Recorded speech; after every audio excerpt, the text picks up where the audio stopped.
Sindh universities employees federation Sindh ज़रई university Tando Jam employees association election अॼु थी गुज़री, जंहिंमें ज़रई यूनिवर्सिटी जे मुलाज़िमनि जे ग्रुपनि 3 पैनलनि में हिसो वरितो। ग्रेड 1 खां 15 स्केल जे मुलाज़िमनि पंहिंजे वोट जो हक़ इस्तेमालु कयो, जंहिंमें सैयद फ़खर अली शाह जहानिया सचल सरमस फोरम इंतख़ाबी निशान गुल 177 वोट खया।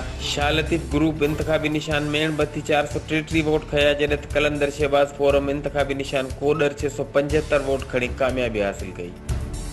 एचआरजे न्यूज़ ते इन वक़्त ताईं बस एतिरो ई। वधीक ख़बरनि ऐं अपडेट्स लाइ ॾिसंदा रहो एचआरजे न्यूज़।